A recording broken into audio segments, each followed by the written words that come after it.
बहुत समय पहले की बात है। एक गांव में आकाश नाम का एक किसान रहता था। उसके पास कई सारी गायें थीं। आकाश पैसों के लिए बड़ा लालची था।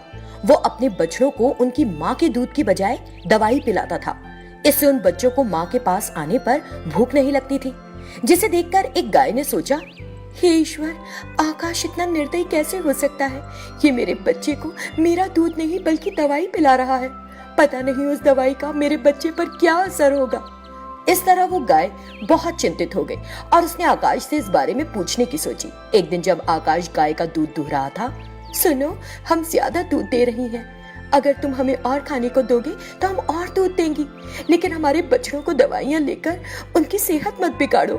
इस तरह गाय ने आकाश से प्रार्थना की। मैं ये पिछले कई दिनों से कर रहा हूँ। मुझे पता है कि कब क्या करना है। अगर मैं बच्चों को दूध पीने के लिए छोड़ दूंगा तो मुझे कुछ मिलेगा ही नहीं।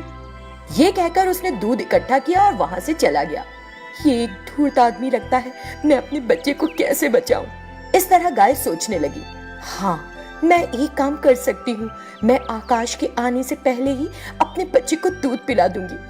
अगले दिन गाय ने आकाश के आने से पहले ही अपने बछड़े को दूध पिला दिया। फिर गाय जाकर वापस अपनी जगह पर खड़ी हो गई। ईश्वर की कृपा है, आज मैं अपने बच्चे को दूध पिलाकर उसकी भूख मिटा सकी। ये सोचते हुए गाय बहुत प्रसन्न थी। इसी बीच आकाश बाकी सारी गायों का दूध दुहने के बाद उस गाय के पास आया।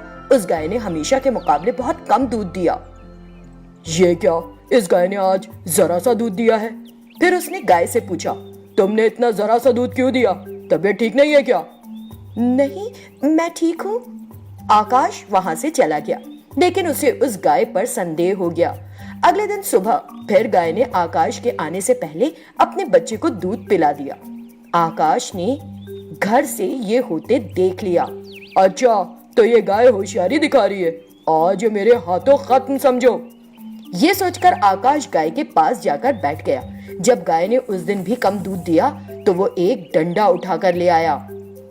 मुझसे चालाकी करने की हिम्मत कैसे की तुमने? जब मैं यहाँ नहीं था तो तुमने अपने बछड़े को दूध पिला दिया। क्या लगा था कि मुझे पता नहीं चलेगा? ये कहते हुए उसने गाय को पीटना शुरू कर दिया। वो गाय दर्द सहन नहीं कर पाई और जोर जोर से रंभाने लगी। फिर भी आकाश को दया नहीं आई और वो उसे पीटता ही रहा। इससे गाय को क्रोध आ गया। कल से मैं तुम्हें दूध की एक बूंद भी नहीं दूंगी, मर जाओ तब भी नहीं। अगले दिन आकाश को उस गाय से दूध की एक बूंद भी नहीं मिली। इससे उसका चेहरा गुस्से में तमतमा गया और बोला, अब देख मैं क्या करता हूँ। धमकाकर वो एक कसाई को ले आया और गाय और बछड़े को उसे बेच दिया। जब तक तुझे सजा नहीं मिलेगी तुझे अक्ल नहीं आएगी। अब बस कुछ और पल है तेरे पास। पिला ले अपना दूध अपने बछड़े को। वो कसाई गाय और बछड़े को लेकर जाने लगा। रास्ते में उसने गाय से पूछा, तुमने दूध देना क्यों बंद कर दिया? गाय बहुत दुखी हो गई और बोली, मैं तो ज्यादा दूध दे रही थी, लेकिन आकाश मेरे बछड़े के लिए एक बूंद भी नहीं छोड़ रहा था।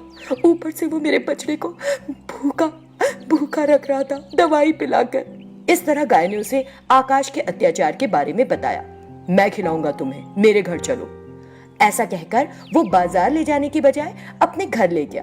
फिर उसने गाय को हरी भरी घास खिलाना शुरू कर दिया। उस दिन के बाद से उस गाय ने उसे बड़े जतन से दूध दिया और अपने बछड़े को भी दूध पिलाया। एक दिन आकाश जो उस रास्ते से गुजर रहा था, उसने उस गाय को देखा और कसाई से पूछा, क्या तुम इस गाय को बाजार नहीं ले गए? इतनी अच्छी गाय को कोई मूर्ख ही बेचेगा। ये तो बहुत अच्छा दूध देती है, लेकिन तुम जैसे लोग सिर्फ पैसे की लालसा रखते हैं। उसकी बात सुनकर आकाश को अपनी गलती समझ में आई।